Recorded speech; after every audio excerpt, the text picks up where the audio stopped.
What's up, everyone? Welcome back to Beyond Headlines. I'm your host, Parth Gupta, and today we're talking about something that's going to affect your future in ways you might not even realize yet. Have you ever noticed how your friend group changes over time? Like maybe there was that one person who used to be the center of everything.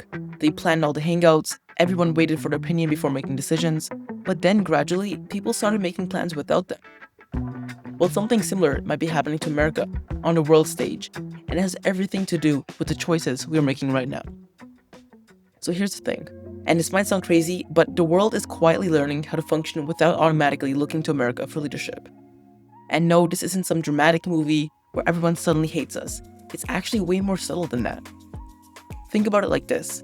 When you're in a group project and one person keeps making everything complicated, what do?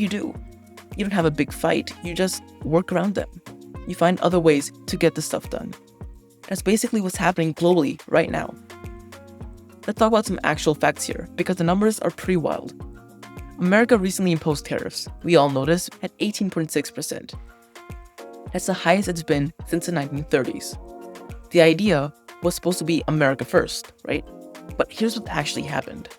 Instead of other countries begging us to change our minds, they just adjusted. China started trading more with Europe, Mexico found new trading partners. It's like when your favorite restaurant raises prices so much that you discover 3 other amazing places that you never knew existed. The global economy grew at 2.8 to 3% despite all this drama. Countries are even starting to trade without using the US dollar as much. It's not personal, it's just practical. The weirdest part is how normal this all feels when you're watching it happen. It's not like some apocalyptic movie scene. International students aren't angrily boycotting American universities, they're just considering Canada, Australia, or European schools first. Tech companies aren't dramatically fleeing, they're just quietly opening their next offices in Singapore or Dublin instead of Silicon Valley. I talked to some friends who are looking at colleges abroad, and they're not making these choices out of political protest.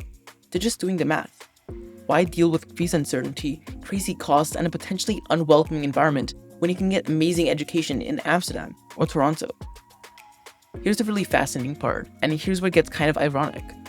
While America is building walls and talking about isolation, the rest of the world is becoming more connected, not less. Cities like Singapore, Dubai, and Toronto are becoming these neutral meeting grounds, where the real global conversations happen. Now, if you're listening to this and you're like, okay, but why should I care? I'm just trying to figure out what to study in college, this actually affects you more than you might think. Our generation grew up assuming America was always going to be the main character in a global story. That assumption is becoming, well, just that, an assumption, not a fact. But here's the thing. This might not actually be bad news. What's emerging isn't another country taking over as the world boss. Instead, it's something called multipolarity. Basically, a world where power is more spread out, where no single country gets to make all the rules. Think about how your group project works best. It's probably not when one person dominates every conversation, but when everyone brings something different to the table. The most eye-opening thing about all this is realizing how much the world can thrive without American permission or leadership. Global innovation, cultural exchange, international education, it keeps happening, and often gets better when we step back. This isn't about punishment or revenge, it's just evolution. And the question for our generation isn't whether America will still be powerful, it will be. The question is what kind of power we want to have. So America isn't losing in the traditional sense, we're still incredibly powerful, but we might be losing our automatic spot as the center of attention.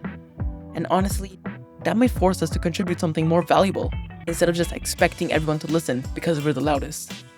The world's changing, whether we help it or not. The question is, do we shape that change or just complain from the sidelines? That's today's deep dive. Let me know what you think. Hit the comments, subscribe for more news that actually affects your future. And remember, you're not just watching the story unfold, you're writing it. Stay curious, stay sharp, and always think beyond headlines.